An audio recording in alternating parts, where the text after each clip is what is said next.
Hi everyone.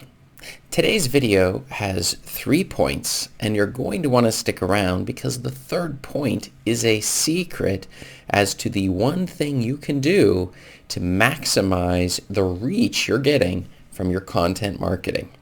So let's get into it. The topic we're going to be discussing today is content marketing. Can you afford to ignore it? Now, I know what you're thinking. Initially, when we first get started, you've heard about content marketing. Now, what exactly is content marketing? It's where we're simply using content and establishing ourselves in whether you're dealing with fiction or nonfiction, and we're putting content out into the world. That could be putting videos, podcasts, blogs, any sort of content that we're putting out there where readers can come along, and we're not paying for this content. They can come along and read or absorb our content and make a connection with us. And this is really the key about this content marketing. On the nonfiction side of it, it would be you're putting content out into the world where people will discover answers to questions upon puppy training or other things like that, and they will come across your content and begin to absorb that content. If you don't think that people do this, you're completely mistaken, because even when you get onto Google and you ask a question, what comes up is a list of hits of websites that are specifically addressing that question. So for nonfiction particularly, this is a very, very powerful way of getting your book in focus and found, the books that you have, because people will then connect with the answers you're doing, and it gives you a platform to then sell your books. And it's a great win for everyone. You're giving away free content on the one side and you're selling your books on the other side. But getting started on all of this can be very confusing. What tools do you need? Do I really need to record videos? There's so many questions, and it leaves you feeling very frustrated and not knowing what to do. And that is the reason we're going to hit this in today's video. This is Chris Baird from selfpublishingmadeeasynow.com, where self-publishing doesn't have to be so hard. Hit the subscribe button. Just do me a favor and yourself a favor to make sure you do not miss on any of the things that I'm releasing, as well as hitting the bell, the notification bell. In addition, if you check out below in the description, you can grab a copy of my free self-publishing checklist that will give you the secrets in order to make sure you're not losing but are winning at the game of self-publishing and getting your books to sell. And that is all of what we are focused about right here. So let's get into it. On my own story, when I first got started, I had heard about content marketing several years ago, and I thought maybe I would give it a try. And there are so many ways you can do this. One option is you can simply take your blogs, you can create a blog, you can write down some of that content into it, right? So you would just be writing blogs, and later you could even turn that into a book. Or you could go the reverse direction and take your book and small segments of your book and put it onto your blog and release that as content into the world. And these pieces will then be picked up by Google. Because the thing I discovered was I just wrote some blog articles and I was waiting for Google to find those articles. They were hitting on the subject of nonfiction, and I was giving out chunks of pieces. Sometimes I tried these parts of books that I have written, and I also tried just giving out specific articles where I was commenting on other websites and redirecting so I could comment on those other websites, comments on similar subjects, and then using that as a basis to point to the books that I have written on those very subjects. And then I just wrote a number of articles several years ago. The thing that was fascinating was that Google picked up and indexed those very blogs just as I had wanted them to, but then they continued to sell and push those blogs to other people. Even today, they're still showing up in the rankings, and those blogs continue to generate sales to my books just based upon a small amount of work that I did several years ago. That was when I really began to understand the complete power of content marketing. And one of the issues then is, how much do you have in the world? How much content can you create?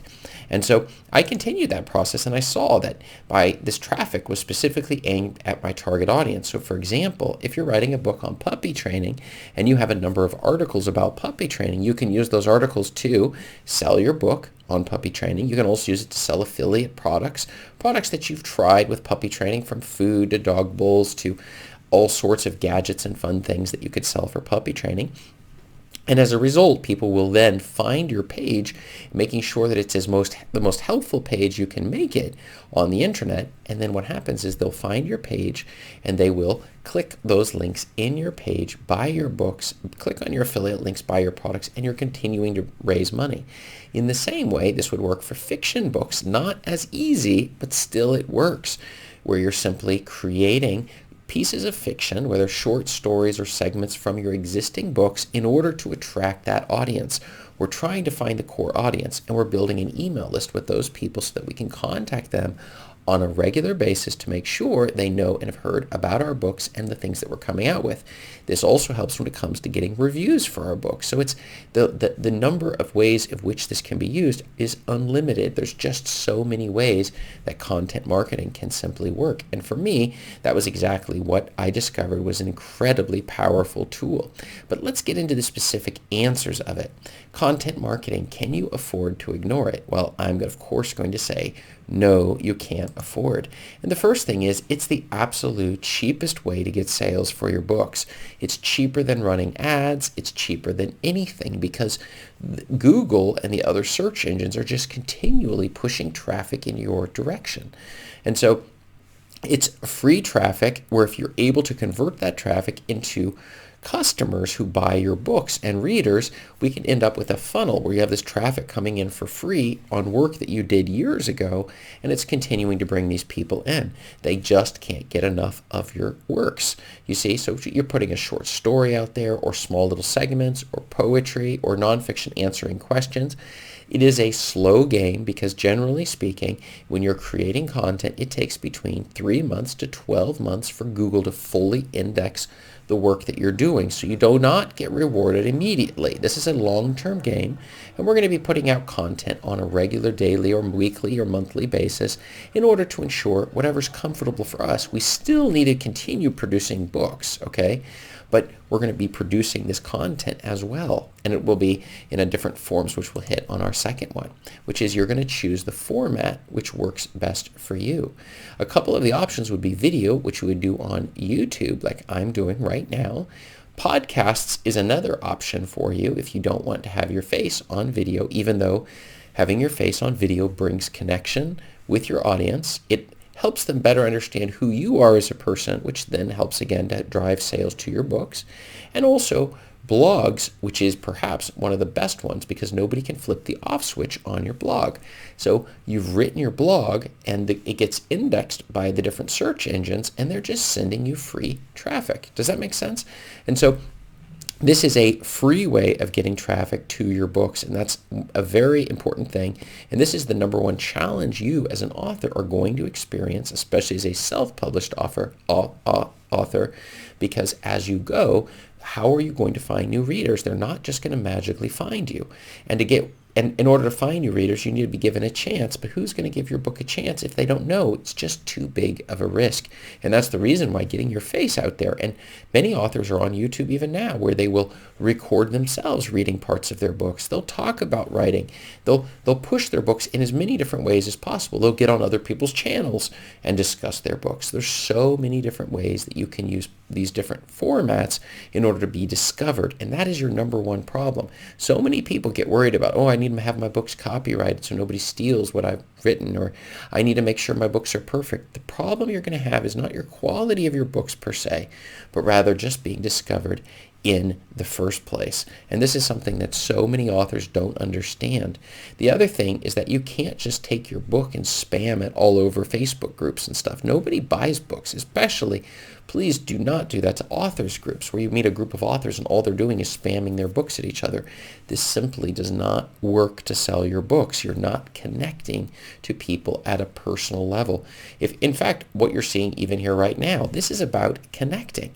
It's about understanding what exactly the problems that you're facing, and I'm doing my best to try to explain them in as easy a fashion as possible, unlike the fake gurus of self-publishing who tell you it's so easy and that you don't even have to work and you can do it in your sleep. And I'm saying, no, it is easy if we can break it down into steps, but it does in fact require a lot of work. And when it comes to exactly this, which is content marketing, it's worth the investment. And if you want to learn more upon these exact methods here, these three that I just mentioned, which is the YouTube videos, doing podcasts, or doing blogs, you can check below in the description for a copy of my content marketing course. Just check out the details with a complete money-back guarantee, because I'm so confident that you're going to be satisfied. I work closely together with my students to make sure that we get the results that are expected as you're working through the videos, just answering questions, adding new modules all the time.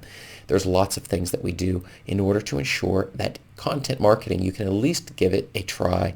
You have nothing to lose and everything to win, especially since if you've got the time, this is the way to do it. And you should already be doing it. If I could tell my past self, I would say start building a personal brand as early as humanly possible. That is where you're getting out there into the world with your face and your voice or your writings, and you're simply going point by point, and you're establishing yourself and building an audience, just like you can do very easily here on YouTube. We're in the early days. You may be thinking we're in the later days of YouTube, but we're actually in the early days. And so now is the best time ever to jump on board and give it a try. But really have to invest it and understand this is a long game, but the payoff is so massive as an author, you really shouldn't pass this up. But the secret that I want to get at, which is the third point for today, and by far the most important point, and this is one that I do teach in my course, but I'm going to give the secret away here as well. I have lots of secrets in that course, but this is one of the big ones. It is that you can reuse all of your content above, and also even in your emails. So you can take your YouTube video, you can strip the audio out of it, which I teach in my course, and then you can use that for podcasts. That then YouTube itself will create transcripts, which you can create blog articles out of, and those can also be reused with regards to emails in order to drive people back to your YouTube videos or your podcasts or other courses and offerings that you have, like, for example, your books. And so this particular trick is incredibly powerful, because now we're hitting completely different audiences. People who like to watch YouTube do not necessarily listen to podcasts. Right now, some of you are just listening to me on my podcast. You could see me better if you watched on YouTube and subscribe on selfpublishingmadeeasynow.com, but you don't have to do that. You can do that. Or some of you will just be reading this on the blog right now, and that is completely okay as well. My goal is that I'm trying to give useful information to as many people as possible, and I'm trying to get indexed as well within the Google algorithm to make sure that I have as big of reach as possible. The more people that you serve and help, the more people and audience that you'll have that will buy your products and services and will want to read your books. As you build those people up, it becomes an engine to selling more books, which then motivates you to write more books, to sell more books. We get into this nice loop here, but really so many self-published authors, they quit and give up way too early, and the vast majority think you can just pay for ads and that will be enough. And I'm telling you, we need to build an audience and build it around a personal brand, which is you, your voice, and your writings. And so we want to connect all of these together in order to ensure that you're going to be able to win the self-publishing game. And this is an incredibly powerful skill. I'm doing it right now. I do it every single day. That's why I produce a video every 3 days, which then is turned into the podcast and the blogs, and also goes out later as emails and so on. And so that we're able to make sure that people who missed one will catch one of the other ones, and then I'm able to hit a large number of topics. But my question for you on content marketing is, have you started using content marketing for your books? If you have, I want to know. Write yes below in the comments if you have, and write no below in the comments if you've never used it yet, because I need to know if this is relevant for you. Is this something you think you can just ignore? How much money are you losing on sales of your books? And if you had a lot of people, I want you to imagine a world where hundreds and hundreds of people, maybe thousands of people, are downloading and buying your books on a regular basis. Is that going to motivate you? I think it is. It could change your life. It could give you your full-time income coming just from your books. There are so many options available. You just need to give yourself a chance to achieve these goals. And that is exactly what I'm trying to do right here and right now. And check up above me here for more video answers to your self-publishing questions. Thanks.